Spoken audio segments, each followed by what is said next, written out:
Okay, that is up. Whew. Goodness, I feel like I'm so freaking out of breath. Woo. Okay, so hopefully everybody can hear me. Goodness, the ring camera light is reflecting through my glasses, but it's the ring light. Okay. Whew. Why am I feel like I'm out of breath? Goodness. Maybe because I'm anticipating this. I'm like anticipating this live. Oh my goodness. Like, I'm going to try to keep it short, but knowing me, I'm going to be rambling and probably getting off topic and something. Hopefully, I don't. Hopefully, I just stay on topic and say what I have to say, and this won't be a long live or a long video. Okay. So,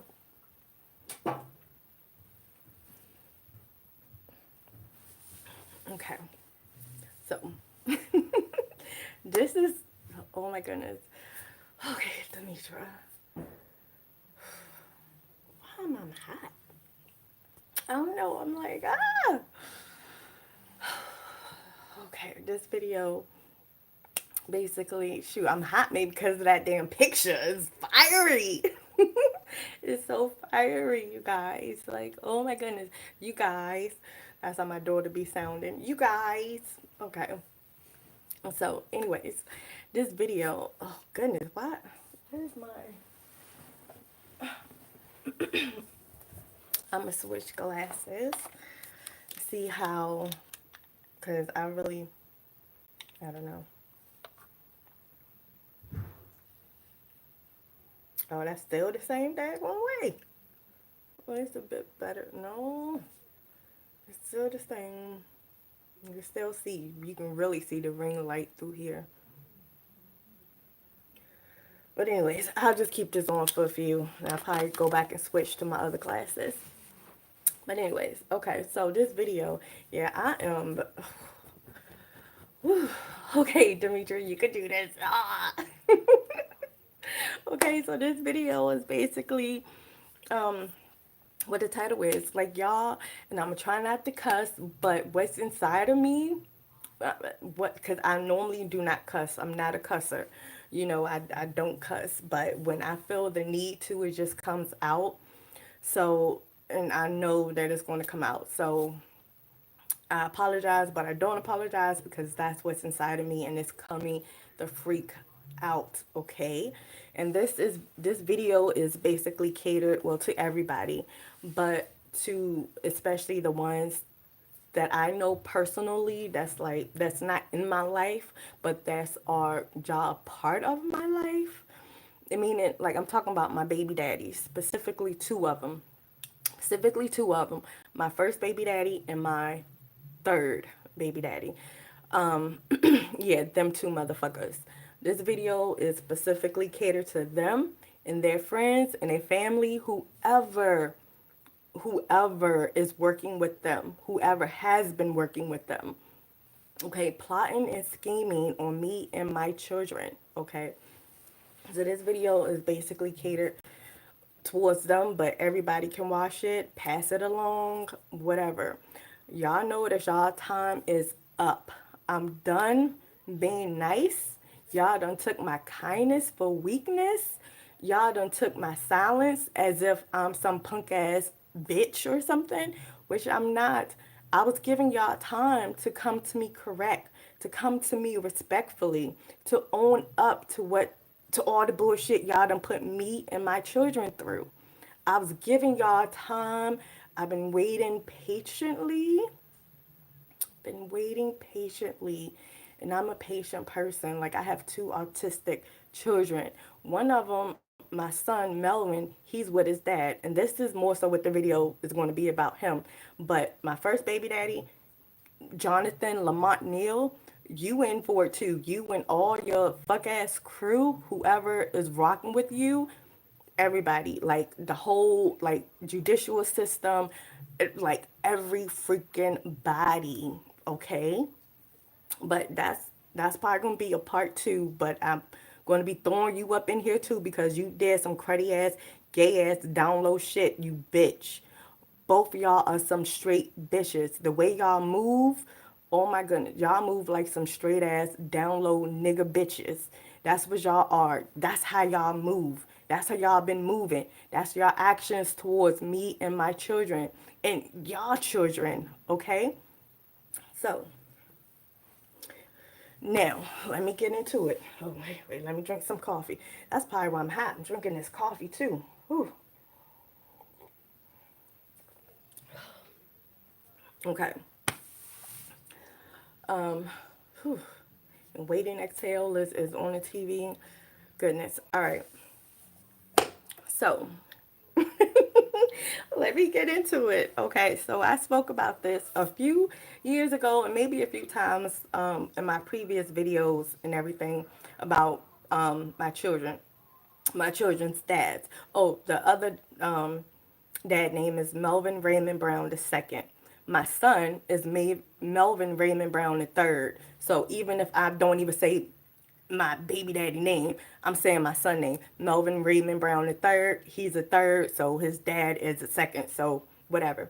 And all of this, like with my baby daddies, throughout the past years, like what I'm say 2009. I'm trying to get a visual. 2009, just say Facebook. I started on Facebook in 2009, and ever since like 2017, maybe, yeah, like 2017, I've been posting pictures of, my children and they dads, and, hey, I'm pregnant, the sonogram pictures. I got pictures of them, my baby daddies, online, so it's no secret.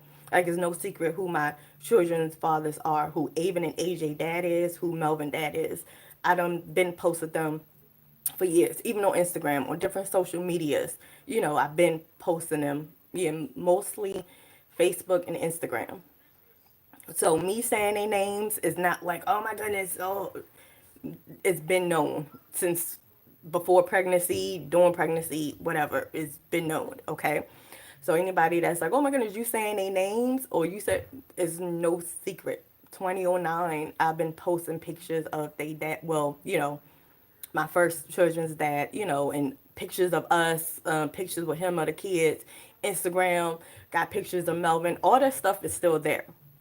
My This video is actually YouTube live. Now, I most likely will post this on Facebook, but feel free to go to Instagram, my Instagram account, which is Demitra82, Demitra, Demitra 82, and my Facebook is Demitra Hemphill. So it's just my name, simple, it's me. And this is YouTube, and my YouTube channel is Demitra Hemphill. Okay, my first name and my last name. Okay. Okay, so I guess let me get into it. Okay, so basically, it's like when I was in the bathtub today, I was just thinking like, and I mean, for the past couple of days, I'm like, Demitra, like what's inside of me is like, speak more truth, tell like updated, the same, of course it's the same story, I'm just retelling it over again, but now it's like 2020, what's this year, 2025. I spoke about this like 4 or 5 years ago. Like I said in the past videos, I touched on it, every so often, but now this is like the video where I'm like fucking pissed off because, excuse me, I'm not like, I'm, how can I say this? I ain't gonna say I'm tired, but I'm gonna say I'm tired because it's going on too long. The thing is, it's going on too long, and tired is a word that's in my name. And the thing is, this is going on too long with my children being separated, with these bitch ass niggas keeping my children separated for their own personal gain. Now, I'm gonna get into, again, I ain't trying to make this video too long, but I might end it at like 30 minutes and then do a part two because I ain't trying to, I don't know. And then people attention spans probably like, what the heck, whatever. But anyways, okay, so where do I want to start? I'm gonna start, like I said, mainly with my son Melvin, because that's the one that hurt the most. All having my children, my two oldest ones, I ain't gonna say they was taken from me. They was kept from me from their dad, but they was older. They was like 10, 11, 12 years old, and I told them about their dad. Like, your dad, he's a bitch ass nigga. Like, he about to do some bitch ass shit. So just be prepared. Like, they can understand that. They seen, his bitch assness.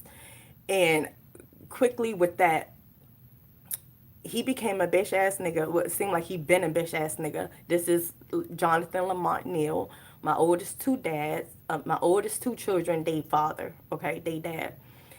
I guess he been a bitch ass nigga, and I seen it throughout the years, but it wasn't coming out until I was ignoring it. I had two kids by him. I was ignoring it until an incident happened when I was pregnant with my son Melvin. When I was pregnant with my son Melvin, that's when he became the man. And an incident happened where he just stood there and let his wife assault me while I was pregnant with my son Melvin. And that bitch, yeah, you in for a treat too, you hoe. And that's the thing, like, y'all fucking females cannot be me. Y'all be trying to take y'all, oh my goodness, y'all be trying to replace Melvin's bitch. I don't even know all this. I don't keep up with none of them, so I don't even know if they still together. What's going on with that? I don't fucking care. I never checked in on them. I don't care. I don't care. So I don't check up on them. I don't know is they together or not or whatever, how their relationship going. I don't care. I don't check up on none of them on social media. None of that. One of the reasons why I don't check up, this is dealing with Melvin. One of the reasons why I don't check up on him on social media is because I'm assuming that he is posting pictures of our son. I'm assuming that, like, why not? I don't know, So, and then it's like, I don't want to see my son, because when in picture, online, because I'm just like, I can't, that would be like a that would be like a teaser, for me just going on his page and seeing my son, and I can't even like contact him. Like, he is keeping me from him. He is keeping my son away from his siblings. But anyways, getting back to Jonathan Lamont Neal, his bitch assness. This is when he became dead to me. He became dead to me when I was pregnant with my son Melvin, and he stood there and let his wife put her hands on me while I'm pregnant, and I'm constantly in front of our two sons. In front of our two sons, we was in a Walmart parking lot, and all this is documented, and everything has been recorded and watched. Okay, y'all fucked with the wrong person, and I gave y'all ample amount of time to admit y'all wrongs, to come to me and say, damn, D, I fucked up. Like, like, can we work on some kind of resolution? Like, none of that shit happened, and I'm over here. uh, okay, okay. So, real quick, I'm gonna tell you the story real quick about the Walmart situation. It's the son, my even AJ, two older sons. They lived with me at the time. And their dad was seeing them on the weekend. It was Sunday, time for them to get dropped off back to me. We met up at the Walmart parking lot like every other weekend when they was with their dad. Fine, cool, no problem. So and I always back in the parking spot. Like, I back in. That's like how I was taught to back in. Like, don't pull into a parking spot, back into a parking spot. I've been doing that forever. So anyways, did that back into a parking spot, waiting for his dad to pull up or whatever. Pull up. He pulled up in a white truck. That's his truck. Pulled up in a white truck. Well, I guess his wife was driving. I don't know. Yeah, I think she was driving. She blocked my car in the parking spot. I ain't think nothing of it. I'm like, okay, the boys got to get out the car, out the truck to get in my car. Fine, whatever. Pull up in front of me, basically blocking my car from get. This is my car, waiting in a parking spot, and the white truck came. So the boys got out the white truck to get in my car. My older son got in a passenger seat. My younger son, AJ, got in a back seat. Cool, no problem. So, I stayed in the car. No need for me to get out. Stayed in the car. So everybody got their seatbelts on. I'm looking up. His bitch ass wife coming to my car was like, "Oh yeah, come on, what all that stuff you was talking about all these months ago and this and that." I'm like, "What the fuck are you talking about?" And the incident happened. This bitch has always been trying to be me. I'm like, I don't want your man. That's what I think all this is freaking about. These females be thinking I want their man. I don't want him. I don't want him. Even when I had him, I didn't want him. Come on. So this bitch would always be trying to cause problems between me and him, along with Melvin's bitch at the time. Who knows? Probably still is together. I don't know. But the thing is, I'm the type of person that don't do drama. I'm like, what's the whole point? Especially baby daddy and baby mama drama. I'm like, come on now. Everybody is adults. At one point in time, yeah, y'all had to, just speaking in general, like everybody had to have some kind of feelings towards each other. So I'm like, just because it didn't work out, it's no need for the drama and the nonsense and the chaos and the argument and the bickering and the bitching and just the no, like just be co-parenting, do what you have to do, keep it culture, be co-parenting, keep it cool. It should be no problems, no issues. Like that's my mindset. Like move on, I'm moving on, you moving on. The best to you, the best to me, co-parenting. Keep it simple. No drama, no problems. Like that's me. That's my mindset. Like why? What why? So anyways, when me and Jonathan split apart finally, we was good at co-parenting. Good at co-parenting. No arguments, no this, no that, no nothing. He started dating this girl who later on became his wife. And then that's when all the problems, like she would take over and be calling me about my sons, like, oh yeah, can you drop them off at such and such a time? Instead of this place, can you drop them off here? And then texting me instead of him. So my mindset, I'm like, okay, sure, whatever. But that was on my part naive because this whole time I was getting set up to play a role of taking a high road, like just sitting back and then just taking whatever that they say. But I was like, no problem, cool, whatever. I'll talk to her, they married, that's his wife, fine, cool, whatever. She want to be stepmommy, okay, cool, whatever. But I wasn't talking to him about our kids. She was the one who was calling me and texting me about our sons, anything dealing with them. It was coming from her, not him. I would call him at certain times and be like about the kids, and be like, oh yeah, I don't know, I even got a field trip coming up and it's like $10 or something. Can you put in five? Or can you put in the whole thing? Like something. Yeah, I don't know, just something done with the kids. And he would be like, well, I don't know. Let me ask her name, Jasmine. And I don't even want to say that bitch name, but that's her name. So he was like, I don't know. Let me ask her. Let me ask her. Yada yada. And I'm like, okay, cool, whatever. Again, I didn't question it. I wasn't like, why the fuck you gotta ask her about me and you with our kids? When I'm talking to you about our kids, why you gotta ask her? Like me and you, we talking. We had our children together. So anything that me and you talk about and relay and come to an agreement with, that's when you tell your wife, okay, me and D going to do this. The kids going with D on such and such a weekend or whatever, whatever. But I didn't say all of that. I was just like, okay, that's his wife. I guess that's how the marriage thing do. Okay, fine. Me being naive. Yes, I take that. Me being naive. So, so basically, it came to a point in time when, yeah, I would call him, man, it's so much daggone stuff.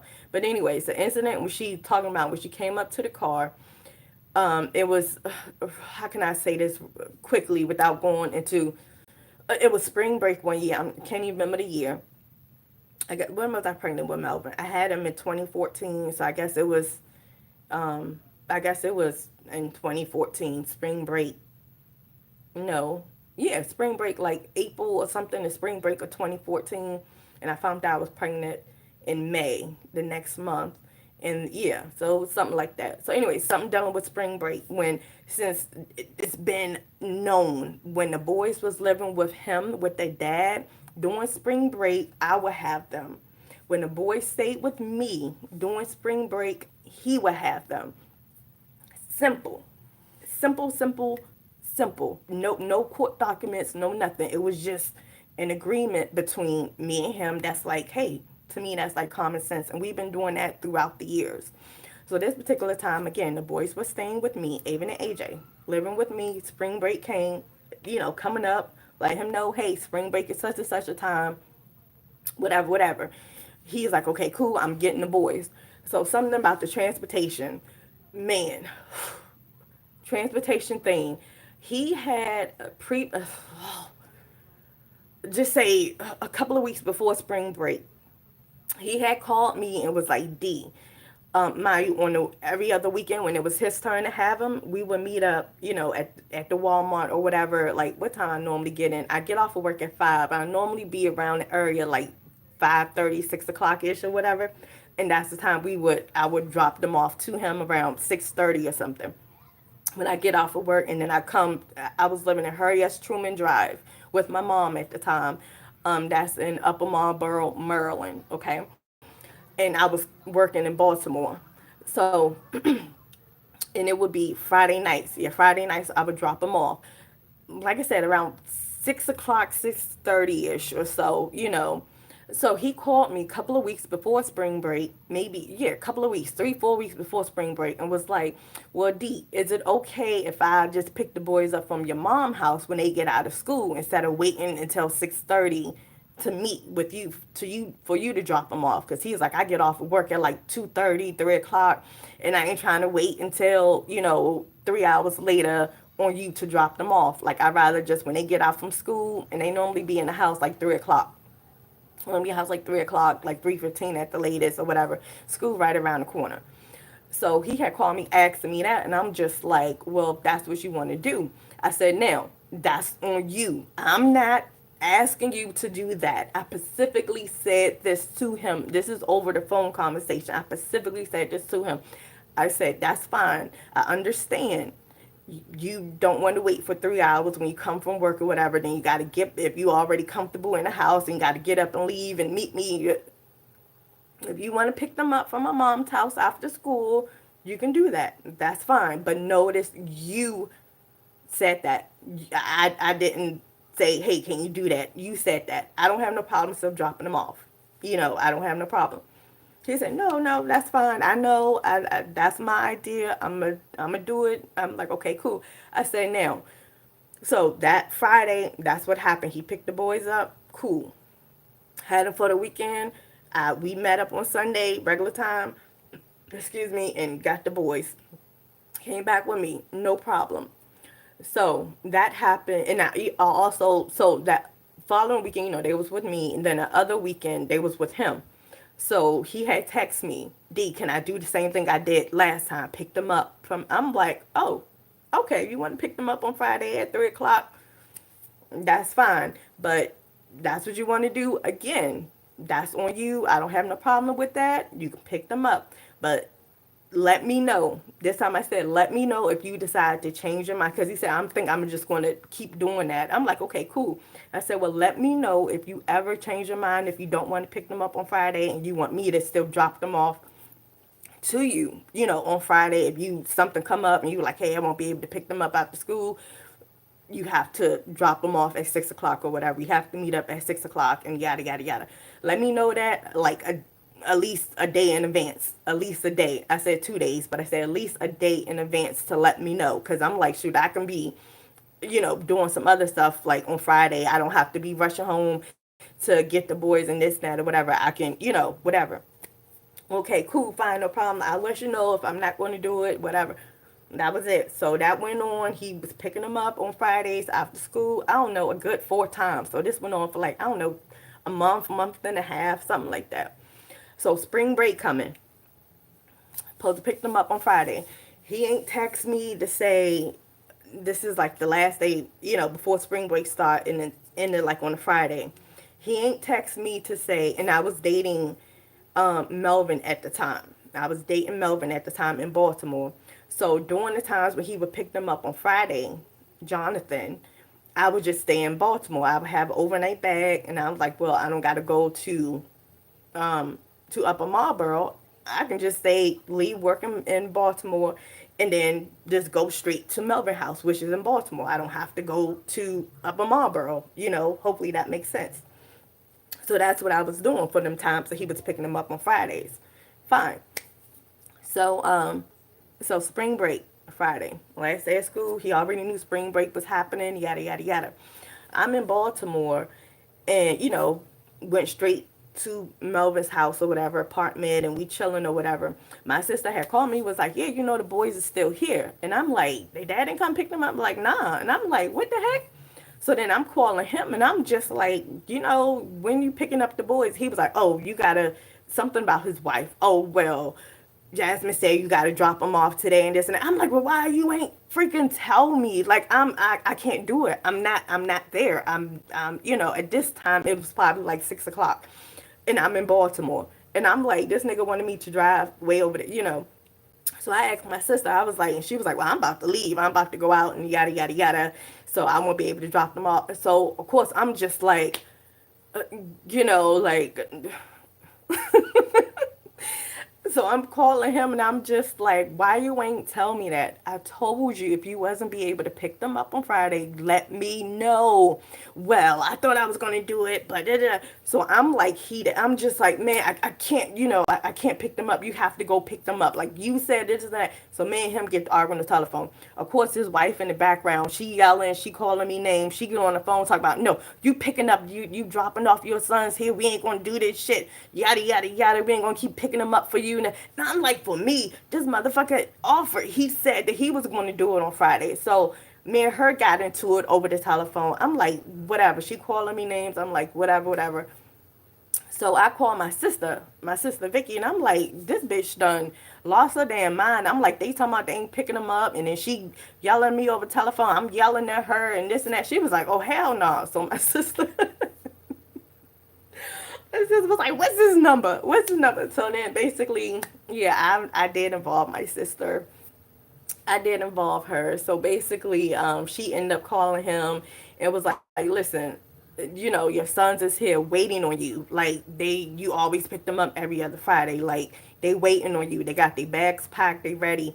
And you telling me that you telling D that you ain't picking them up because your girl talking about you ain't picking them up and y'all able to pick them up, whatever. So they got into it. So an incident happened when basically, long story short, Jonathan and his wife and her dad end up coming over my mom's apartment. They did end up getting Avon and AJ, but they brung some violence to the neighborhood. They was bringing, like, I think they brung a weapon, a GUN, and all that, like trying to threaten somebody. And I'm in Baltimore. I'm just like, this some bullshit, like, whatever.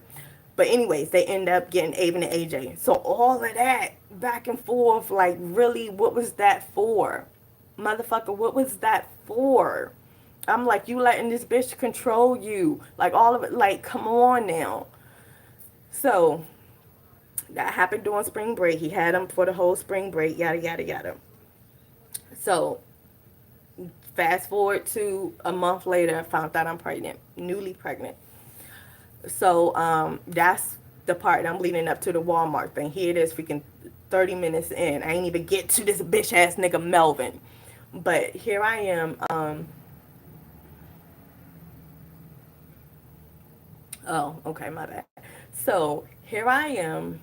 Okay, now we at Walmart. Now fast forward it to a month and a half or so after the whole you rah rah rah incident with spring break and him not picking the boys up, but then end up picking the boys up, whatever. So when I get to the Walmart again, I backed in, the white truck came, got in front of me, parked in front of me. The boys got out, they got in my car, cool, fine, whatever. But why did this bitch get out of her truck and approach my car, me, I'm still sitting in the car, seatbelt on, like ready to go. She got out like, oh yeah, all that stuff you was talking about a month or so ago. What's up now? What's up now? What's up now? And I'm like, and she's saying this in front of my kids, they in the car with their seatbelt on, like ready to go too. So I got my like had my window cracked or whatever. So she, oh yeah, what's up now? What's up now? Yeah, they got all outside my car door, like calling me names and say, come on, what's up now? Like ready to fight. And I'm like, and in my mind, I'm like, is something wrong with this bitch? Like, why is she? Come on now. And it was a nice day outside. It was I don't know like five something. I don't know. It was like early. It wasn't dark. It was like a nice day. So I'm like, what going on with this bitch? So then I'm looking. I'm in my mind like, I should knock this bitch out. But then at the same time, I'm like, I'm freaking pregnant. So I'm like, nah, but I'm like, I don't want her to think that she can approach me like that and I don't do nothing, because she would be the type of person that would be like, months later, week later, oh yeah, I approached you and you ain't do shit about it. Like she would be that type of person. Like, yeah, I confronted you and you ain't do shit. You ain't do shit.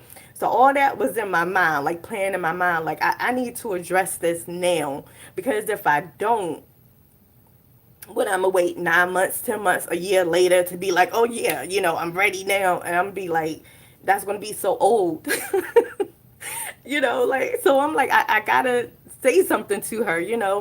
So she ended up walking away from my car door. So that's when I got out. I'm like, no, nah. And my kids were in the car. I'm like, this bitch ain't gonna punk me in front of my kids. Like, where they do that at? Hell no. Nah. Like, who this bitch is? So I, took my seatbelt off, opened my car door. She was walking off though. She was, walking off, she ain't even like get to the truck, but she was walking back towards the driver's side of the truck. So I opened the door and I get out and I was like, what the fuck are you talking about? So she was like, oh yeah, all that stuff you was talking about, you and your sisters and all that stuff and yada yada. So I'm like, you know what? You need to grow up. I say, you supposed to be a grown ass woman. Why are you fucking arguing? I mean, I wasn't even cussing, but I'm like, why are you arguing? Like, I'm talking to her like calmly, like, why are you arguing? Come on now. Come on. That's so old. It's over with. Whatever what was said is done. Whatever. Go. Go. Let me leave. Go. So long story short, me and her end up arguing this and that. We face to face arguing. I think I was cussing at the time too. I don't even remember what I was saying. I don't even remember what she was saying. But we was going back and forth like face to face, cussing and arguing, saying something. I don't even know. But at this point, mind you, the boy's still in the car witnessing all of this, witnessing their stepmom and their mother arguing. Okay. So, and where's they dad? Bitch ass nigga in the passenger side of the white truck. But he did finally get out. He finally got out.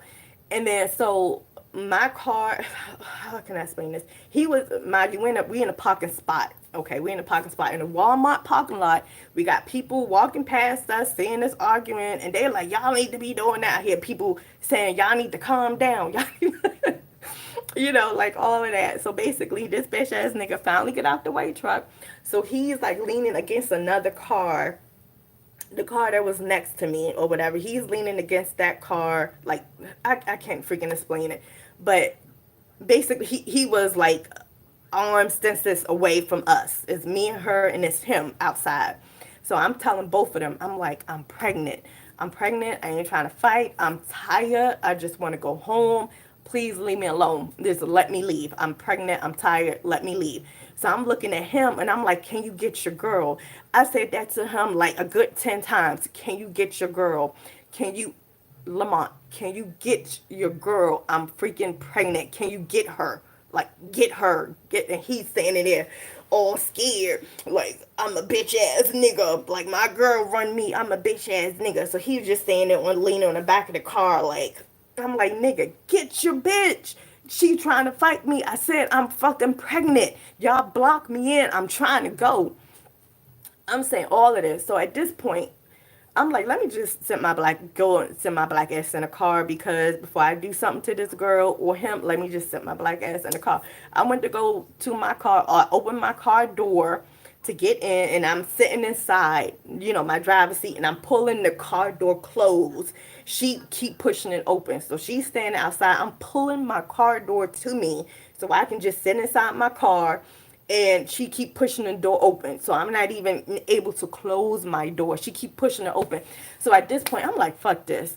I get back out that car and I'm like, you know what, at this point we was probably arguing for like a good 10 minutes. At this point, my blood pressure up. I'm like, oh, this bitch ass nigga ain't doing nothing but just standing there. And I'm just like, I'm tired. I was hot. I'm newly pregnant. I'm like, you know what? So I get out the car and I'm like, damn it, what the fuck? I'm trying to leave. Yada yada yada. So honestly, I'm not even gonna front. I don't know if I swung first, hit her first, or if she hit me. Now, growing up, my parents always told me, let somebody swing on you first or hit you first, and then that's when you beat their ass. Like, you don't start it. You don't be the first person that hit the swing or to do nothing. Let them do it so you can be like, hey, this motherfucker hit me first, and I was defending myself, and the person got knocked out. Fine. So that's how I was taught. Like, somebody hit you, of course, beat their ass, you know. But of course, in school, it's like, tell the teacher. Tell the teacher. If they do it again, then knock them out. That's how I was taught growing up. So, but this point, I can't even front and be like, if I hit her first or if she hit me first. But I know I was tired of arguing and I was ready to go.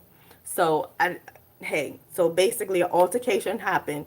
Me and her get to fighting, and in my mind I'm like, I gotta protect my stomach. I gotta protect my baby. I'm freaking pregnant. I gotta protect my baby. So I'm like, I don't want her to be trying to hit me in my stomach. So I got down on the ground. Like, of course, we fighting and whatever. So I'm like, let me just see, can I get down on the ground? So I got down on the ground in a fetal position, like holding my stomach. So I'm like, okay, hopefully she'll, stop. And I'm covering my stomach and, whatever. And then so I think she kept hitting me or whatever. So that's when he finally pulled her off, but I'm on the ground, like bundled up. Not because she knocked me out or because she hit me. I didn't even feel none of them hits. I don't even know if she hit me. Tell you the truth, I didn't feel anything. Now, looking at my body, I did have some bruises, like on my arms and on my legs. I did have bruises, but I didn't feel any of them. I didn't feel nothing, no pain, no nothing. So I'm on the ground, and then I just felt the hit stop. And so I hear him, and I looked up and I see him like pulling her, like, come on, come on, come on, we gotta go, we gotta go. My glasses is off my, it's gone. My glasses off my face. So, and I didn't even know what my glasses were. I was I was like, where my glasses? I'm on the ground, like, where the freak my glasses at? Because I'm like, I need to drive home. Like, I don't know my glasses. So I'm feeling my hand. Thank goodness my they were stuck in my weave. My weave ended up being nappy because I think she was like pulling my hair anyway. So, but it was a weave sewn in. So thank goodness my glasses was like stuck inside there. So I was like, okay, they're here. And then I just pulled them. There was a big cricket, but they was fine. I able to wear them. So anyways, I'm like, oh yeah, and then when she was walking off, she was like, I don't know why you pregnant again when you can't even take care of the other two or your other kids that you have. Something she said. So she knew, and oh yeah, and I kept saying I'm pregnant.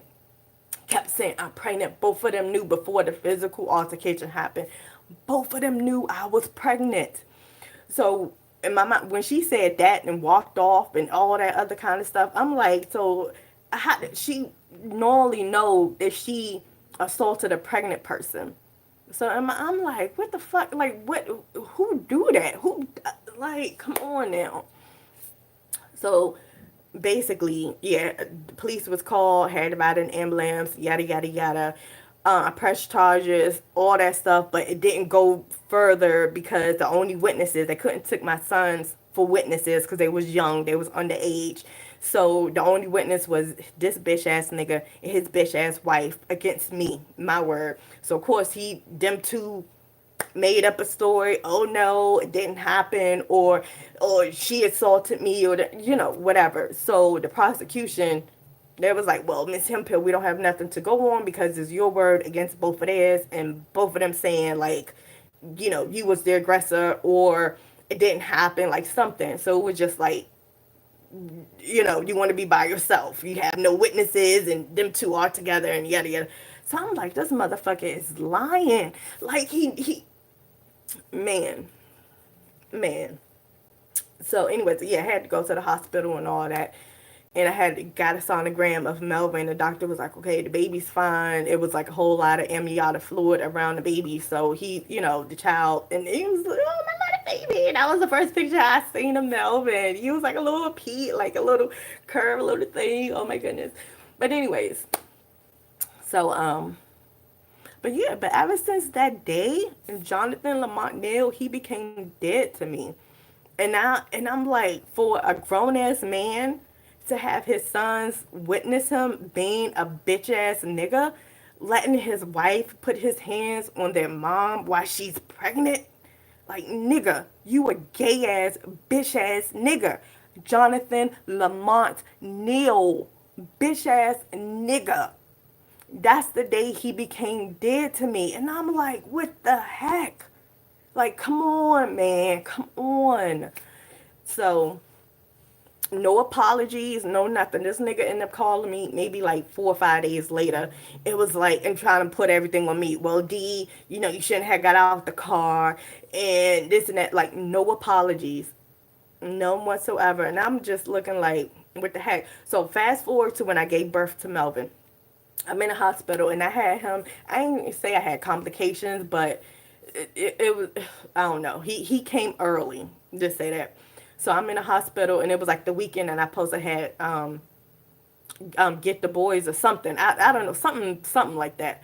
So I told him, I said, well, I'm in a hospital. I just had my son, so I won't be able to. No, he's supposed to have got him that weekend. And of course, I told my mom, like, yeah, I'm in a hospital, whatever, whatever. So of course, my mom knew that I wouldn't be able to drop the boys off. So I was asking them. I said, well, mom, if you can drop the boys off to Lamont or whatever, and then of course you would have to meet them on Sunday to get the boys back, because obviously I won't be able to do it because I'm in the hospital, whatever. That's his weekend for the boys. So my mom was like, well, no, nah, they can just stay here for the weekend or whatever, or he can pick them up and he would have to do it or whatever. So I'm like, okay, cool. So when I call him from the hospital, my cell phone, calling from the hospital, I'm like, well, yeah, this weekend coming up, I think I had my son, yeah, Friday morning. Yeah, I had him Friday morning, and my last day of work was Thursday. It was so funny. Like, I worked all the way up until I gave birth, but Melvin due date was 1/11. 1/11/2015 was his due date. 1/11/2015. He came out 12/19/2014. So, and my last day was going to be like the beginning of the year, like January 2nd or 3rd or whatever, so I can get that holiday pay. That was going to be like my last day, January 3rd, 4th, whatever. But so went to work regularly. Thursday we had like a pizza party, holiday party, whatever. And then that night, that morning, I went into labor and I had him. So I remember calling my boss on Friday morning, and I was like, I won't be able to come in today. She was like, oh, wow, what happened? You good? What happened? And I'm like, well, I'm in the hospital. I just had my son. She was like, Demitra, stop playing. I said, yeah, I had him this morning at 4:56. Melvin came out at 4:56 a.m. on Friday morning. And of course, I called her maybe like 8:30 or whatever. No, I'm supposed to be at work at 8:30. I called her like 7 o'clock, in the morning. Was like, yeah, I won't be able to come in. She was like, what? You just had him? She was like, you were just here yesterday. I'm like, I know. One of the coworkers was like, when we had that pizza party, and it was like some greasy pizza. And one of the coworkers, he was like, Demitra, you don't need to be eating this greasy pizza because this will make you go into labor. This Baltimore greasy pizza. I was, like I said, living up in Marlboro. I was like, nah, I'm good. And then sure enough, I went into labor. So we be making jokes about that when I came back to work. I was like, yeah, it was that Baltimore greasy ass pizza. But anyways, so when I called the nigga, and tell him I won't be able to drop the boys off because and so I'm like, you can pick them up from my mom's house, but you will have to drop them back off from my mom's house. Is nobody is meeting you anywhere. So I'm like, if you don't want to get them this weekend, that's fine. If you do, that's fine. Simple. So, and then he was like, oh, okay, I think I'm gonna still get them and yada, yada, yada. I'm like, okay, cool. So he asked how my son was doing. He said, oh, how's the baby doing? This nigga asked me how my son was doing. The one who you let your wife assault me while I was pregnant. You asked me how my son was doing. I cussed this nigga out on telephone. I said, what? I said, don't you ever fucking ask me how my son is doing. Don't you ever do that. After what you and your wife put me through where I was pregnant with him, don't you ever ask how my son is doing. Keep his name out of your mouth. Don't fucking ask me anything about my son. He was like, damn, okay, all right, bye. So, anyways, and I don't know. So during this whole, my dad ended up talking to him. I don't know. My dad for some reason, my dad for some reason, he ended up talking to both of them. Like when the incident happened, like ain't nobody tell him about it till like months later. Then he called me. I'm pregnant with Melvin at the time. He called me. He was like, D, your sister told me that your baby daddy put his hands on you and I said, well, no, he didn't. I said, you might as well say he did because he let his wife put his hands on me while I'm pregnant. He was like, what's his number? He was like, what man do that? And he was like, your sons was watching it and everything. I was like, yeah, my sons witnessed the whole thing. They was in the car seeing everything, heard everything. My dad was like, what's this nigga number? So my dad ended up calling him. I ain't asked my dad how the conversation go. That's between him and the bitch ass nigga Jonathan Lamont Neal. So even when I gave birth to my son Melvin, his dad was in a hospital. So I called my dad. I was like, yeah, I just gave birth to, my son, yada, yada, yada. He was like, oh, okay, cool. He was like, is the dad there? I was like, yeah, he right here. He was like, yeah, put him on the phone. Gave him the phone. I ain't asked how the conversation went. I ain't asked him what my dad say to you. I didn't ask dad, what did you say to him? I ain't say none of that. I'm like, whatever, whatever. So that's how that was. But anyways, so basically this gonna be a part two because we already on 47 minutes. So basically, that's was the day that Jonathan Lamont Neal, my oldest two sons, they dad became dead to me. When he let his wife physically assault me while I'm constantly saying I'm pregnant and then going to lie to the police and like, oh no, like I don't even know what the fuck they said, but the way the lawyer, the detective came to me was like, Demitra, Miss Hemphill, we don't really have a case. We can't pursue this because it's your word against two people and no witnesses and yada. I'm like, well, can't get the videotape. Well, that's going to take time and yada. I'm like, okay. I mean, I had pictures of my bruised elbows and like everything. But anyways, so that was that. And of course that bitch, she was been dead to me. Like, man, like I said, and there's so many times throughout that incident, even before the incident and after the incident, when I took the high road, they always used to be testing my patience. They used to, it was one quick incident, real quick. I'm gonna say this, and I'm gonna hopefully get off of this bitch ass nigga Jonathan. And bitch, I don't want your fucking man. And I think that was in her mind too, because I known this nigga since we was in the 6th grade, since we was 11 years old. We went to the same elementary school. I think we went to, I think I noticed him maybe in the 5th grade, but we was in the same class in the 6th grade, Mr. Duncan's class. 11 years old. Okay, 11 years old. And 15 years old, we was dating. We was each other's first. I'm going to throw that in. We was each other's first at 15 years old. Yeah, I had sex when I was 15. With the condom, of course, with him. So we was each other's first. So I think that's something that like probably put like a mental thing on him. What time is it? It's 1:04. I'm about to get off this thing. And I put like a mental note in his mind, like, oh, she is my first, so I guess I gotta be with her. I don't know. But I know when we, throughout the years, like high schoolish wise, we was, intimate or whatever. And I don't know, like this nigga proposed to me. I told him no a few times. And the first time I was like, yeah, but I was pushing back the ring because I was like, I don't want to be with this nigga. It's a whole thing. But basically, I'm getting at is I was basically his first love.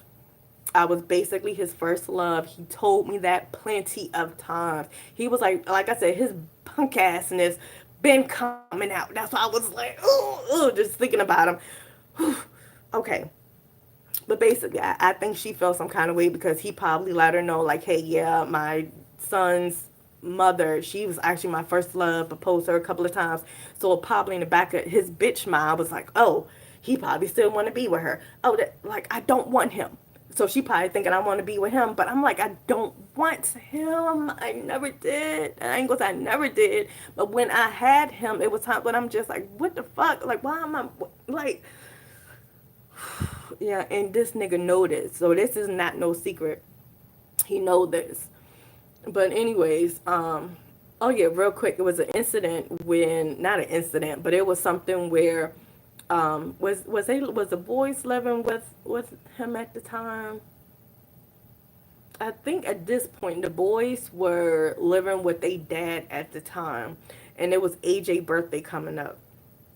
So every other weekend, yeah, it was, yeah, they was living with they dad at the time, and every other weekend it was my, my time to see the sons, our sons.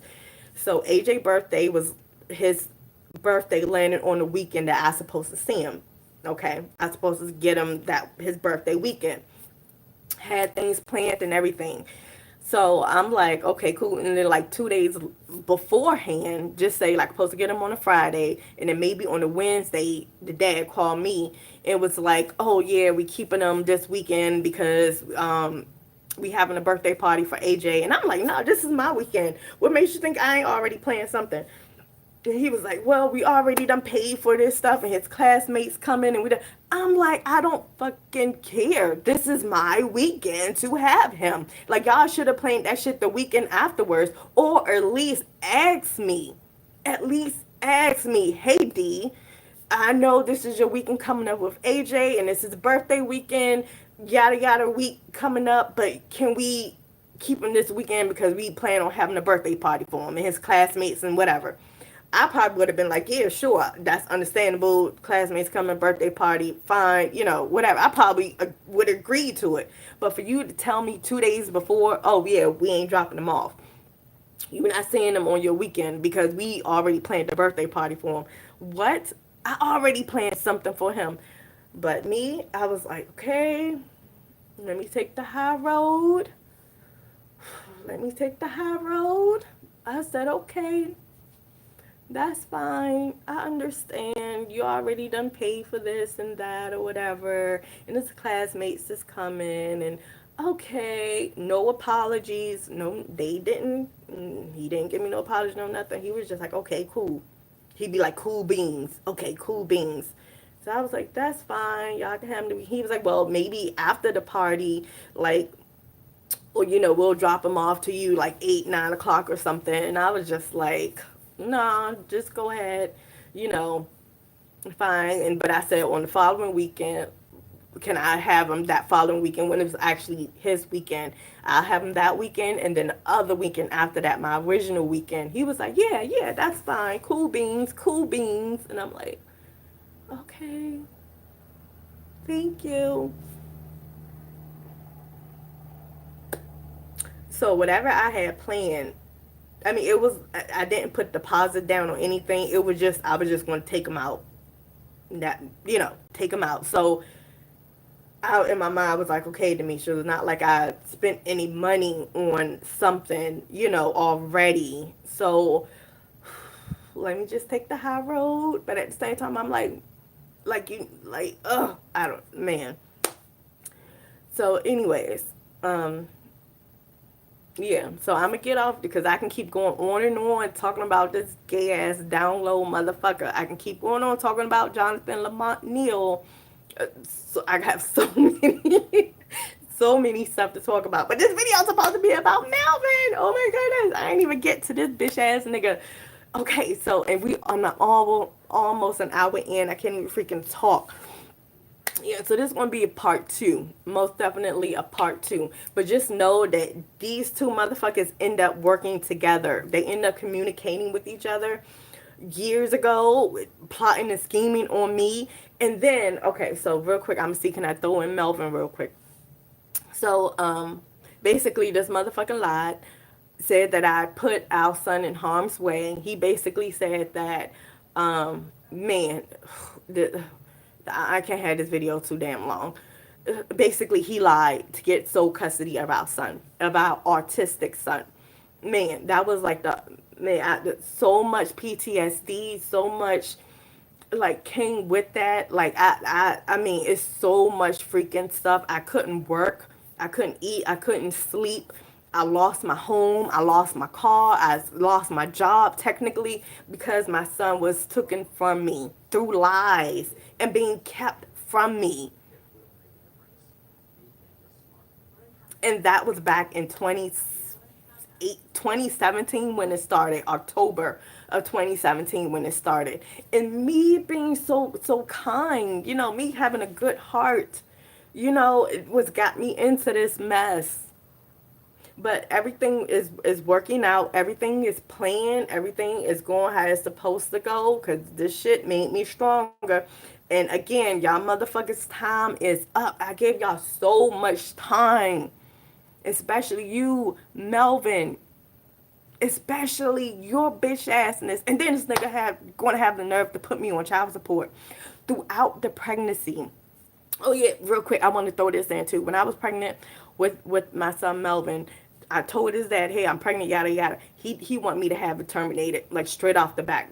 Termination, termination, termination. Don't go through with it. I don't want no baby. I don't want no baby by you. Yada yada yada. Terminate for months, for weeks. He was like sending me texts and calling me. Like this nigga called me more, telling me to get a termination than he did before I was pregnant. Like this nigga, every 10 minutes. Hey, did you think about it? Did you set up an appointment? Yada, yada, yada. Blah, blah, blah, blah. Like, nigga, what the fuck? So, when that incident happened at the Walmart, when I was physically assaulted while I was pregnant, in my mind, I'm thinking, did Melvin have something to do with this? Did he, contact Lamont and whatever? Jonathan was like, hey, get your girl to try to stump out the baby because I don't want her to have the baby kid. So that was like something in my mind. I'm like, was they plotting and scheming together? Like, this nigga, this what you do? But they during that time, I don't think they was in communication with each other. That happened later on in the years. But that was still something in my mind. And so, man, so I was just like, young, y'all must know who Melvin is, who my baby Melvin really is, who my children really are, the powers that they hold, who we really are.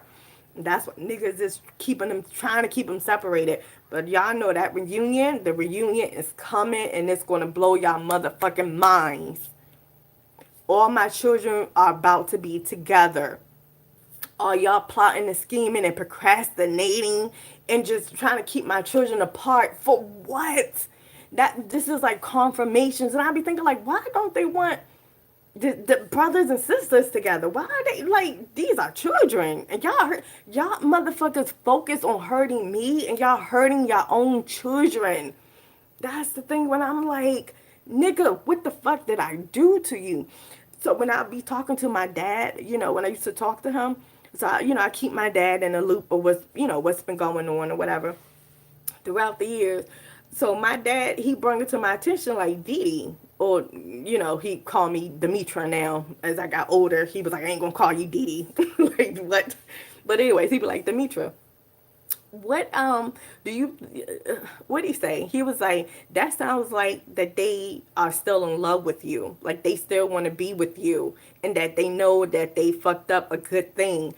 And I'm like, and I'm telling my dad like, nah man, they done moved on, they married, they in relationship, they got a girl, they married, they just say that they got more kids. Like ain't nobody thinking about me, dad. Like nah, my baby daddies, I doubt that's what it is. Like something else got to be going on. I know they don't want to be with me. My dad was like, Didi, you not a man. You not a male. The way you telling me that they acting towards you, it really seems like whoever female that they with, they not happy. So in the back of their mind, they what's the word? They comparing them to you and like, damn, D didn't do this, or D used to do this, or this and that, or this girl is making me miserable, or damn, I'd rather be fucking single, but I'm stuck with this girl because this girl trying to prove a point to D, and it's also dealing with they girls. Like, they girls feel some kind of way about you because you gave your baby daddies they first child. Not only they first child, but they first sons. All the people. I have 5 children, 4 boys and 1 girl. Excuse my eggs in my hands. 4 boys and 1 girl. These two, my oldest two, are by the same guy. 2 boys. I gave him his first children. First boys, 2 boys to be exact. First children. I gave this one his first son, first child ever. None of these people had children. I gave them, I blessed them with being a father. Okay. My fourth son, Melvin, that was he's a third. My fourth son is Melvin Raymond Brown the third. I gave the dad opportunity to be a father for the first time. My daughter, my youngest, my daughter, that's her dad only child. So I gave him, you know, his first child, which happened to be a girl, and that's my first daughter. So I'm like, so my dad was like, D, you get the females is upset because how can you say this? He was like, a lot of men want a son. A lot of men want sons so they can carry on the name and yada yada yada. They first son, yeah, they wouldn't mind having a girl, but far as they first child, they want to have a son. Get that out the way. And he was like, D, you gave them that. So they girls that they have now, they looking at it like, well, damn, he always going to have some kind of connection towards the baby mother because they got a child, not only a child, but it's the son, and it's their first and only child. So he was like, D, you got these people pissed off, like you got like he was saying all of this, and then I wasn't getting it. I was just like, nah, man, because I'm like, ain't nobody thinking about that, dad. I think it gotta be something else.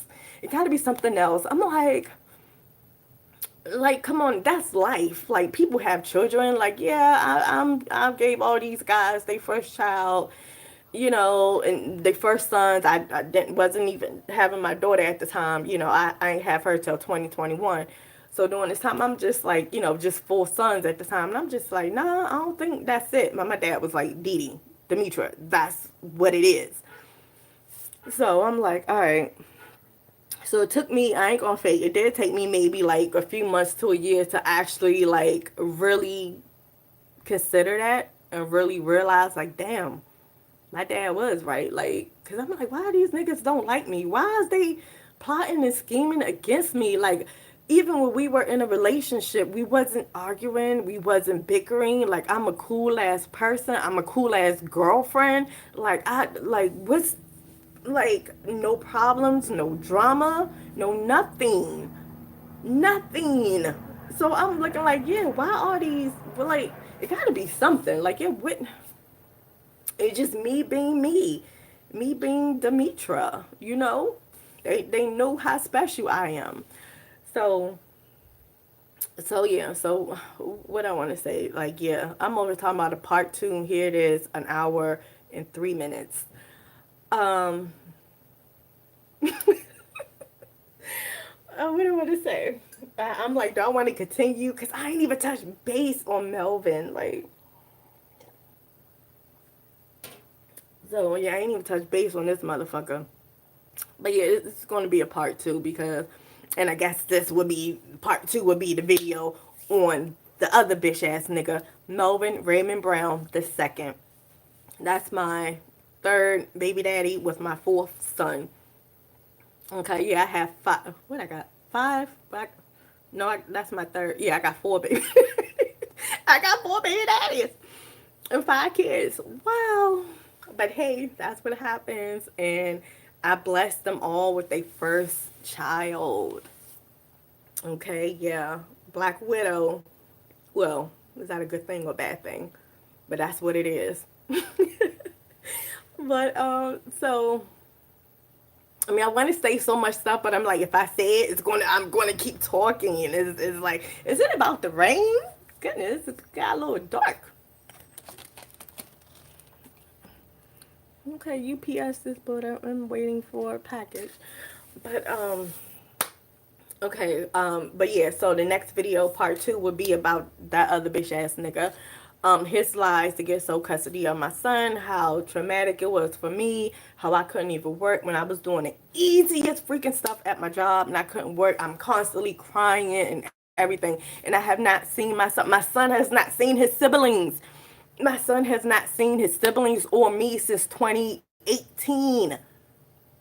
2018, y'all. And I've been going to court. The last court date was, I'm going to say like a year ago. I'm gonna say like a year ago, probably a little bit more, but I'm just say a year, just to say a year. The last court date, I went there and I'm like, can we, man? I even agreed to supervised visitation. I even agreed to. At first, I didn't. I was like supervised visitation for my son, and then so like Vittorio, Eleanor's dad, my daughter's dad, he was like, well, D, I think that's the best thing because you don't know how Melvin will be acting now, and you don't know if they're going to try to put some stuff on you and say you did this and say you did that. I said, you know what, you're right. I said, that's supervised visitation. Ooh, this person running. That person running so fast. I don't see nobody behind them. They wasn't even jogging. Yep, there's a package.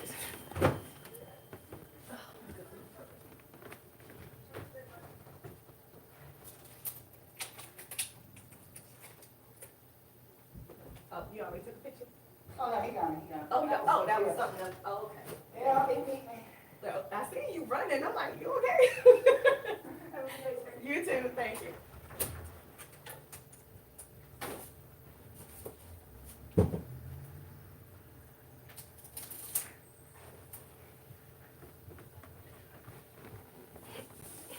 Okay. So, but but yeah. So all what's am I? So all. So yeah. So basically, when the last court date, your supervised visitation, that's what I was talking about. So, and I'm like, yeah, you know what, that is true. Like, let me go ahead and agree to the supervised visitation. Because I'm like, I don't want, I don't want Melvin to be around us, his family, and then return him back with like a scratch on his finger or something, a scratch on his arm, some kind of something like a scratch, and then return him back to his dad, and then they be like, oh no, abuse, child neglect, he got a scratch. Oh no, he ain't coming over there anymore. He got a scratch. He returned with the scratch. So I'm like, knowing how these motherfuckers work, how they be plotting and scheming, I ain't trying to go through that. So I said, yeah, I'll do supervised visitation. So we go to the court, court date or whatever. So I'm like, I agree to supervised visitation. Somebody can come. Really, I didn't want none of these motherfuckers in my house, you know. And this was on the time, and I'm like, sure, I'm a sage. Before they come, after they come, I was in like to the stage and kind of a thing with that energy. But I'm just like whatever. But but I was like, I didn't want none of the motherfuckers that's involved to be up over here in my house, because I know they're going to be scoping out things, looking, taking pictures, trying to do some evil ass shit, trying to find some shit. So I'm like, I don't want to do no damn supervisor visitation, but knowing how these people work, knowing the lies that they done told, thinking that they got away with shit, y'all foundation is fucking crumbling. Yeah, I mean, it is so freaking, oh my goodness, I'm so excited because y'all motherfuckers is going to pay. Oh, y'all going to suffer. And death, DEATH, is a word that is in my name, but that's too easy for y'all. Y'all motherfuckers are going to suffer more than what I did. More than what y'all put me through because of y'all lies. And that's the main thing. It's the lies. That's the part that I'm so upset about. It's because the fucking lies. Like, oh my goodness, freaking people lying on me. It caused my children to be taken and separated. That's the part that pisses me off the most. The lies on me. Okay, so Demitra, calm down. Calm down. Okay. So basically, yeah, the last court date went there. I was like, yeah, okay, I agreed to supervised visitation. Yada yada yada. Why these motherfuckers was like, oh, Oh no, she agreed to it now. Oh no, no, no, no, no, no, no, no. We got to change it up now. Like date all this in the courtroom. Oh no, we got to change it up now. Well, no. So and I even said, well, it can be a mutual friend. Like if they don't want to come, because I really don't want them in my house, but it can be a mutual friend who watches my son, all the time, or who my son knows and whatever. It was like a mutual friend between me and him. And me and her, we used to hang out together. We used to work together. She was my supervisor. She introduced me and Melvin at her birthday party. So she was there throughout the pregnancy of Melvin. She was there afterwards of the pregnancy. So mind you, I didn't have contact with her or him or whatever throughout since 2018.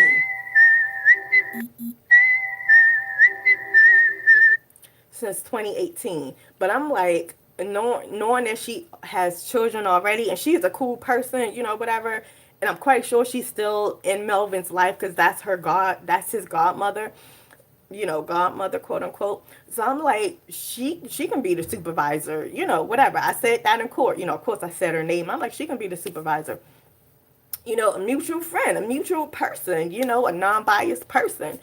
And they was like, oh no, no, no, no, no, no, no, no, no. And I'm like, what is it now? I'm agreeing to supervise visitation over my place and whatever. No. So then it was like, well, it can be supervised visitation over at the grandma's house. I'm like, the grandma's house? Yeah, you have to go to the grandma's house to spend time with your son only by yourself. You can't bring none of his siblings and you can't bring nobody with you. It just has to be you.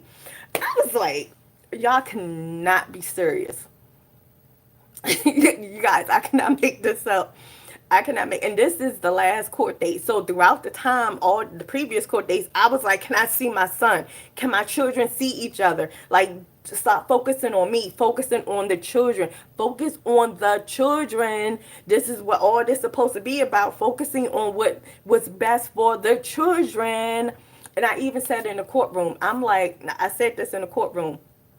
I was like, I know we here for one child, Melvin Brown, the third, but I'm focusing on all of my children. At this time, I had my daughter. I'm focusing on all five of my children, and they should all be connected to each other. I mean, they are spiritually because they all came from my womb, so they all technically all attached and know each other spiritually, but physically, like Melvin haven't even seen his sister, his little sister. She's about to be 4 in April. Melvin haven't even seen his little sister. Okay. So I'm in the courtroom, and this time I already had my daughter. And even when my daughter's first birthday, I emailed his dad. And was like, yeah, I'm having my daughter's birthday, birthday party, yada, yada, yada. Ever over at their apartment. Mind you, I'm in Baltimore now. Over at their apartment, it's just gonna be a small group of people, whatever, whatever, or just me and his dad. Something I put it, but I still have the email.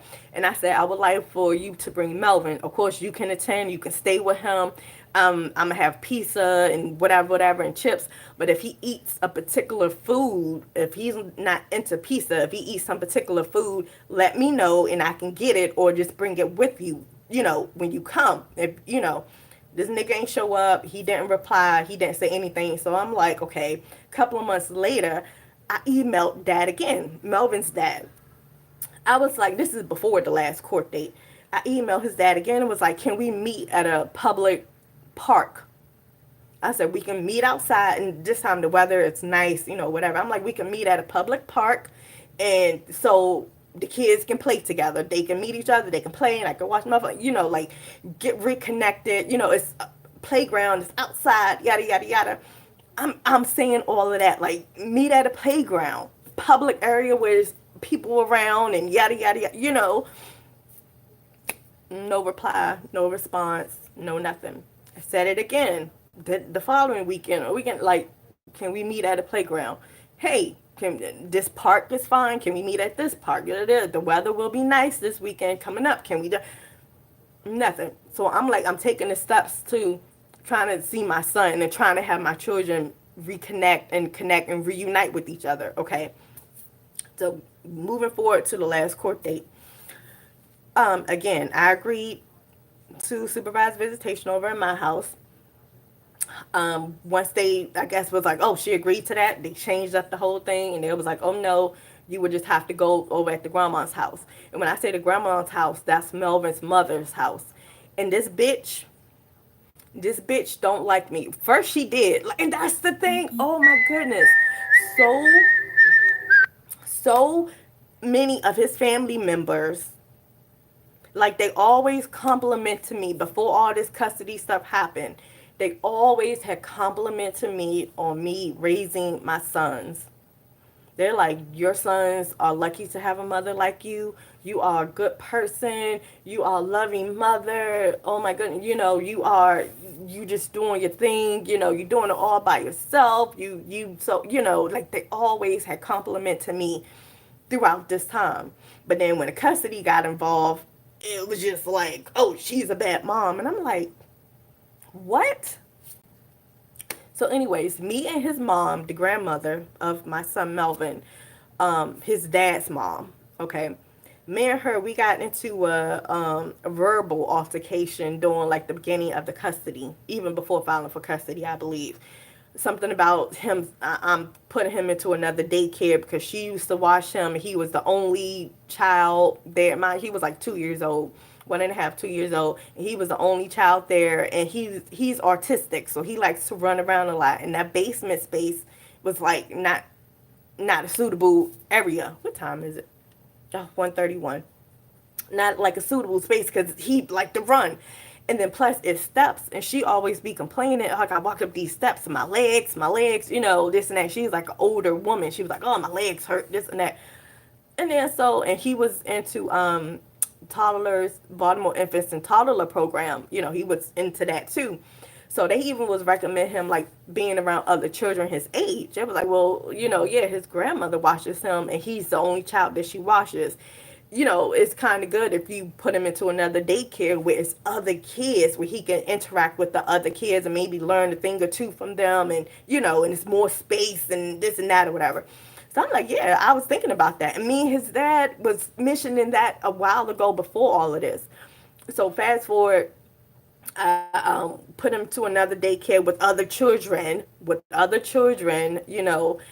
told the grandmother, because the grandmother was watching him and she was getting the daycare vouchers and everything. So I told her, I didn't give her 2 weeks in advance. I think 2 weeks is like 14 days. I think I gave her like 10 days in advance, like, oh yeah, Melvin going to be starting a new daycare in 10 days, whatever. She was like, oh no, supposed to be 2 weeks, supposed to be 2 weeks. You can't just do that, supposed to be 2 weeks. And I'm like, I apologize, but listen, it's a good opportunity for your grandson. Like, he's going to be around other kids. And I'm smiling, and I'm just like, because I took Melvin to the daycare, my son. Took him to the daycare, and the children was at nighttime, nap time. And oh my goodness, they're just thinking about it. Melvin they had like the little swing door, the short swing door. So Melvin peeped inside, and he seen all the little kids like laying on the cot. When I tell you his face lit up, and it was just like, I was like, oh my goodness, my son is happy. Like I felt them, like, oh my goodness, other children, other little people. And then Melvin, he was not violent. He just so active and quiet, and it's just like he loves to give hugs and everything.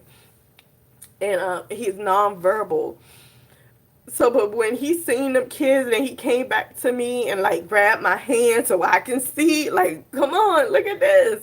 I mean, he ain't say it, but that's what he was implying. Like, come on, mommy, look at these other little people. They look like me.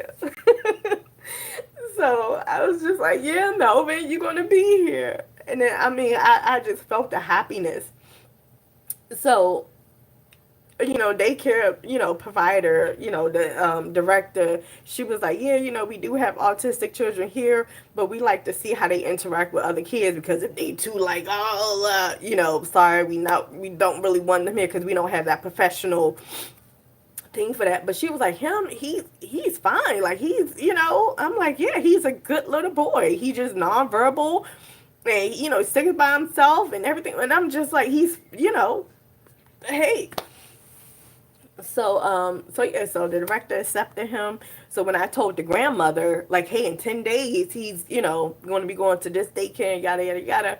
no, supposed to be 2 weeks notice. That's not no 14 days. You're giving me 10 days notice. And I'm telling her and the dad, I'm like, is y'all listening? Like, this is something that's going to benefit Melvin. Why are you making a big deal about it? Like, it's okay. I shorted you a couple of days. I understand that. My apologies. But this is a good thing for Melvin. And I'm like, emphasize, I kid you not, I was emphasizing that. And I'm like, he was so happy. And I'm over here telling his dad, like, oh my goodness, if you would have seen his face, like, he was just so happy and like smiling and eyes got all big and everything. And then dad was like, well, my mom said you're supposed to put in a notice in short time. And I'm just like, whatever the balance is that your mom's talking about money, I'll pay for it. Like, if she just wants some extra money, okay, fine. I'll come up with it. I'll do it. Like, your son is happy, man.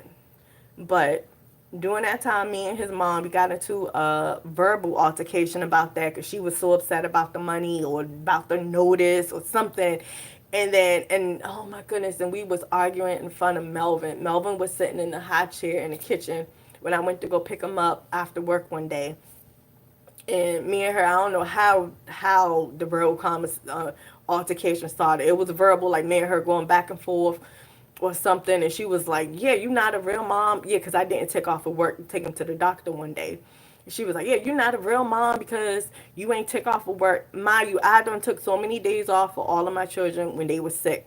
But I'm like, his dad is his dad's turn now. Like, I can't take no more days off of work. Well, I could, but at the time I couldn't. So I was like, his dad is right there. His dad can take him. And then I even told her, like, he is the only child that you're watching. You can take him to the doctor. Like, if he had like a cold or a cough or something. She was like, yeah, you need to leave work and take him to the doctor. I'm like, well, call his dad. Like, I can't leave work right now. Well, his dad is busy. Like, you the mom, you supposed to take off of work. And I'm like, I done took off so many days. Like, his dad can do it just one good time. Like, just one good time. And she was like, well, his dad is working, yada yada. I said, well, grandma, you the grandma. The doctor office like less than 10 minutes away from your house. You can do it. So she was like, oh. So she was like, and then she called me back. She was like, well, call the doctor office and ask them, can I take them? I called them to verify, hey, can the grandmother bring my sick child up to the, and they was like, yeah, that's fine. Problem solved. That's it. My son got seen. He went to the doctor. Cool. Yay. But she got so upset that I said no. The first time I said no, I'm not doing it. Like, he got a dad. His dad can't do it. He's the only child you're watching. You have a working vehicle. Less than 10 minutes away from where you live at is the doctor office. Grandma, take him. So, anyways, we got into a verbal altercation about that. She was like, "You ain't a good mother because you ain't took off of work for your child to go to the doctor office." I'm like, "Well, you ain't a good grandmother." I'm like, "You worried about being a daycare provider, but your that mentality should come second when it comes to your grandson being sick. You need to be a grandmother instead of a daycare provider. Switch them helmets. Like, that's your grandson. You ain't a real grandmother." So me and her got into this verbal thing, talking or whatever in front of my freaking son. That's the part that hurts. I'm like, ah. But at the end of it probably lasted about, I don't know, good 3 minutes or so. But at the end of it, I end up crying, because I was like so emotional. Like, oh my goodness, I was yelling at this lady in front of my son. And she was yelling at me, and I got to crying. I can't remember if she was crying or not. But at the end of it all, we did hug it out and whatever. And this is before the custody, filing for custody. We did end up hugging it out or whatever. But I was just like, how is she coming for me when, man, I don't know. Like, believe me, like, if man, I don't know. But anyways, so ever since that incident, when before the custody and stuff happened, like I said, Melvin was still going over there for 10 days. Out of them 10 days, I probably went over to the house maybe like 5 days to pick him up after work, because that was still the daycare. The grandmother was still watching him. But I just felt like the energy was off. The energy was like off. And then that's when I started getting they family members start putting things on my posts or just saying, "Oh, you ain't a real grandmother. I mean, you ain't a good mother and this and that." And I'm just like, damn, what did this grandmother then told her sisters? Because this older woman, all these women who was complimenting me of how great of mother I was, after me and the mother got into a verbal argument, now they start saying, "Oh, you not a good mother." This like what? Because I didn't, because I said no. The first time I said no, I didn't take off of work to take my son to the doctor, and that's when all of this stuff started to happen. That's when all of it, the drama started to happen. So I was counting down the days, like, oh goodness, yes, please, at least 10 days, hurry up. So my sister, I won't have to go over to this lady's house for nothing, because my son not going to be there, and I won't have to pick him up from her. He's going to be at the daycare, and yada yada yada. I was like, oh, I just don't want to go over there anymore, and I didn't. So when we in court, fast forward to the last court date, when we in court, when it was like, oh, you the only person who got to go to the grandmother's house to visit your son, and I'm like, what about his siblings? No, you can't bring the siblings over, just you. And I'm like, oh, hell no. I said, I'm not taking that deal. I'm not taking that offer. Like, no, I disagree with that. I'm like, that's not going to happen. Because I'm like, what kind of setup? And I even said this in court. I said, I don't trust these people. I'm about to say motherfuckers, because that's what they are. I ain't say motherfuckers in court. But I was like, I don't trust them. This is a setup. Y'all want me to go to this lady's house by myself when she can have all her family up over there, and an incident can happen, plotting and scheming, and it would be their word against mine. And y'all trying to put me in jail for lying on me again. I'm like, what kind of setup shit is this? What the fuck? I ain't boo boo the fool. Y'all fooled me once. You ain't gonna do that shit again. Like, oh yeah, go to the grandma house by yourself, no children, no nothing, just you. Like, and I'm like, how is that fair to my children? How is that fair to my children? This is not about me. This is about my children. They need to spend time with each other. Like, I come on now. But again, motherfuckers be focusing on me, and they be hurting their children at the same in the process. Like, stop focus on trying to hurt me. But it's I mean, it's not a secret now that, yeah, to get to me, you gotta get my children. That's the only way that y'all motherfuckers will get a response. So like, oh, what can we do to hurt her? What can we do to hurt her? We can take this from her. We can take that from her. Damn it, she's not responding. She's still not responding to the drama. How about we take her job? How will we take her car, her house? She's still standing. She's not responding to us. She's not going after us. Oh my goodness, what can we do? Take her child. Well, how can we take her child? Because she's a good ass mom. She loves her children. She loves all children. Damn it. What can we do? Oh, we got to set her up. We got to lie on her. Yeah, we got to lie. We got to lie and say she hurt her child. Yeah, that's the plan. And that's what happened. And that's how y'all motherfuckers woke this beast up. And I'm like, man. All right, let me get off here because it's an hour and a freaking half. I was not trying to be on here this long, and I still ain't even touching this motherfucker. When I just know y'all fuck with the wrong person. Do y'all know who I am? Y'all must know, and y'all must know who my children are. That's why y'all try so hard to keep them apart. Cause y'all know when they get together, ooh, y'all know when they get together, when we reunite, man, oh my goodness, y'all already know what's going down. Y'all already know what's going on. That's why I'm like, it's just confirmations for me. I'm like, who tried that hard to keep my children apart? Who is trying that hard to cause drama in my life? Like, and I'm just be minding my motherfucking business. And then this motherfucker put me on child support. Oh yeah, real quick, that's all I want to say. Motherfucker put me on child support. I haven't been working since 2018, beginning of 2018, when my son was took it from me in October of 2017. I thought I could still work and still go to work, and it was easy things for me to do. But no, I'm at my desk crying, freaking crying. Mind you, my son was taken from me when he was 2.5 years old. He's autistic, so he wasn't mentally. Who? No, sorry. So he wasn't mentally at acting like a 2 year old, quote unquote. He was at like a 9 month old level in some areas, a 6 month old level in another area. So he was still like a baby, you know. And I'm just like, y'all took my baby away from me because of lies. Y'all still holding him hostage. I'm like, this is like confirmation. Like, y'all know the powers we have. Y'all like, man, we got to keep them separated. We can't, we know who they are. We know who they are.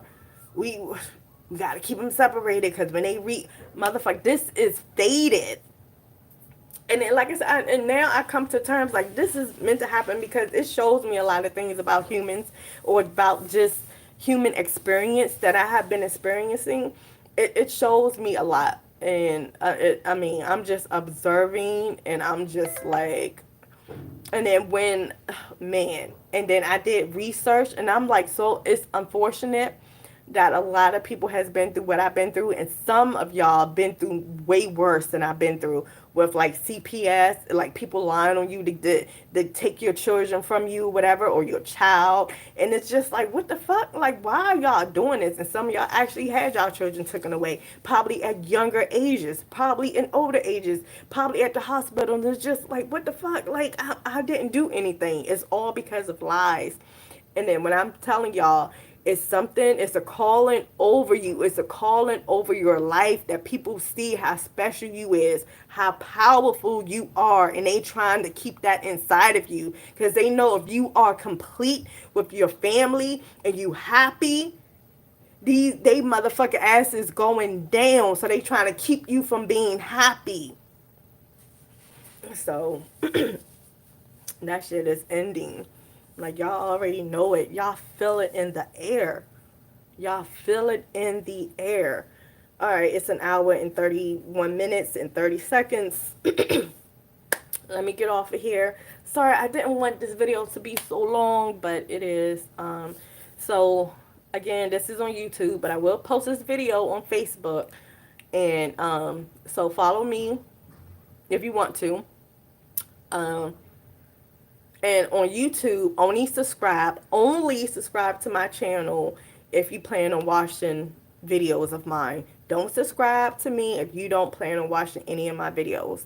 Again, YouTube is Demitra Hemphill. My Facebook is Demitra Hemphill. My Instagram is Demitra82.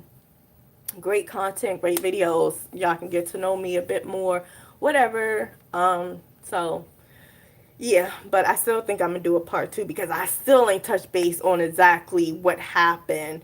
Just know there was plotting and scheming against me. Melvin Raymond Brown II, you and your crew is going to fuck down. I gave y'all ample amount of fucking time for my children to be together, for you to contact me and be like, okay, D, like, how long? Like, I'm just like, what's your motherfucking end goal? What did you telling my son? Like come on, what is your end goal? To not have him around his siblings? Oh my man, just think. Oh man, just thinking about it, young. Like the university. Oh man, you know. And it's just so, oh my goodness, I can just taste it. Like, man, y'all punishment. Oh my goodness, I know y'all going everything that y'all wished upon me, that y'all put me through. Y'all are experiencing that 1,000 times fold. Man, in many a different ways. And y'all bring that on yourself for lying on me. Lying on me. Do you know who I am? Do you know who I am? Hmm. Go watch some of my videos. I'm Demitra Diane Hemphill. Oh my goodness. Yeah, so alright y'all. I'll probably come back a little later. If I don't, it'll be back tomorrow. I'll be back tomorrow. Yeah, but this I gave y'all ample amount of time. Like, y'all bring this up on yourselves. Bring this on yourself. Your whole crew. You know you lied on me. You know you lied. You set me up. You set me up. OD, can you give me a ride home? And I'm living the other direction. Me being nice and kind. My baby daddy Melvin asked me after an appointment at Kennedy Krieger, can you give me a ride home? And something told me like no, because I lived he lived on east side Baltimore. I lived on the west side. And Kennedy Krieger was like right in the middle. So I'm like, I don't want to give this motherfucker a ride home, but I'm like, if he need a ride home, okay, fine. I give him a ride home. That's fine. The whole time this nigga was plotting and scheming. I'm like, if this nigga would have said, well, yeah, D, can you give me a ride home and I'm taking Melvin with me? I would have been like, hell no. Nah. You good. You found your way up here. You can find your way back. But the whole time, nigga plotting and scheming to lie. To lie and trying to put me in jail and got me on child support. Oh yeah, and about the whole child support thing. Throughout the pregnancy, mind you, he was saying that he wanted termination. He didn't want the baby. He didn't want Melvin. You know, this is of course before I knew I was having a boy. But he was like, I don't go through with the pregnancy, yada yada yada. Make an appointment to get it terminated, yada yada yada, whatever.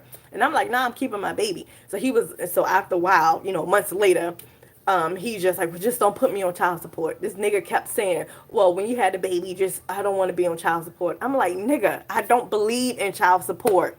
Like, none of my other children's dads are on child support. No, child support is, why would I put a black man in a fucking system that's corrupt? I don't fucking do that. No, you're not going to be on child support. I don't do that. Like, that's not me. You stop stop asking me, am I gonna put you on child support? Because I'm not, nigga. I'm not. So he kept asking that throughout the pregnancy. I just, when you had this baby, just don't put. I'm like, nigga, if you keep telling me that, like, I'm telling you, I'm not gonna do it.